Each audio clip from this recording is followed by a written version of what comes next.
ఇరాన్తో సుదీర్ఘ శాంతి చర్చలకు తాను సిద్ధంగా ఉన్నానని అమెరికా అధ్యక్షుడు ట్రంప్ సంచలన సంకేతాలిచ్చారు.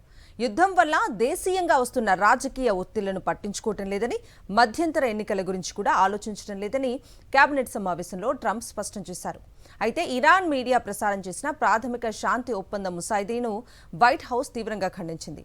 ఇటు చర్చల మాటలు వినిపిస్తున్నా అటు క్షేత్రస్థాయిలో అమెరికా, ఇరాన్ మధ్య అలాగే లెబనాన్ సరిహద్దులో యుద్ధం మరింత ముదిరింది. అమెరికా అధ్యక్షుడు డొనాల్డ్ ట్రంప్ ఇరాన్ సంక్షోభంపై గట్టి పట్టుదలతో ఉన్నారు. ఇరాన్ అధికారులు తనకంటే ఎక్కువ కాలం వేచి చూసి నెగ్గగలరని భావిస్తున్నారని, కానీ తాను దేనికి లొంగనని ట్రంప్ స్పష్టం చేశారు. ప్రపంచ ఇంధన రవాణాకు అత్యంత కీలకమైన హర్ముజ్ జలసంధి ఎవరి నియంత్రణలోనూ ఉండబోదని, అమెరికానే దానిపై నిఘా ఉంచుతుందని ఆయన తేల్చి చెప్పారు. అంతకుముందు అమెరికాతో కుదిరిన 14 సూత్రాల ప్రాథమిక ఒప్పందం ఇదంటూ ఇరాన్ ప్రభుత్వ టెలివిజన్ ఒక డ్రాఫ్ట్ను విడుదల చేసింది. అమెరికా తన నౌకాదళ దిగ్బంధనాన్ని ఎత్తివేస్తే హర్ముజ్ జలసంధిని వాణిజ్య నౌకల కోసం తెరుస్తామని, ఓమన్తో కలిసి తామే దీనిని నిర్వహిస్తామని ఇరాన్ పేర్కొంది.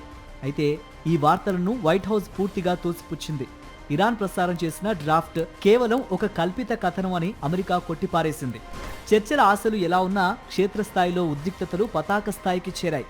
హర్ముజ్ జలసంధిలో ఇరాన్ మైన్లు అమర్చుతోందన్న సమాచారంతో అమెరికా సైన్యం మంగళవారం ఇరాన్ బోట్లు, లాంచ్ సైట్లపై మెరుపు దాడులు చేసింది. దీనికి ఇరాన్ రెవల్యూషనరీ గార్డ్స్ తీవ్రంగా స్పందిస్తూ ప్రతీకార దాడులు తప్పవని హెచ్చరించారు.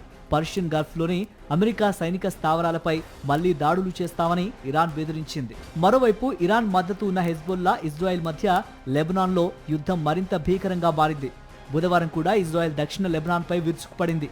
అంతకుముందు జరిగిన దాడుల్లో 4 పిల్లలతో సహా కనీసం 31 మంది లెబనాన్ పౌరులు ప్రాణాలు కోల్పోయారు. అమెరికాతో జరిగే ఏ శాంతి ఒప్పందంలోనైనా లెబనాన్ను కూడా చేర్చాలని ఇరాన్ డిమాండ్ చేస్తోంది. కానీ అటు ఇరాన్ యురేనియం నిల్వలు, ఇటు లెబనాన్ సంక్షోభం వెరసి ఈ ప్రాంతంలో తక్షణ శాంతి అనేది ఒక జటిలమైన సవాలుగా మారింది. అగ్రరాజ్యం అమెరికా మొండిపట్టు, ఇరాన్ ఎదురుదాడి వ్యూహాల మధ్య పశ్చిమాసియా మరోసారి అగ్నిగుండంగా మారింది. ట్రంప్ సుదీర్ఘ చర్చలకు సిద్ధమంటున్న క్షేత్రస్థాయి యుద్ధం ఎటు దారి తీస్తుందో చూడాలి.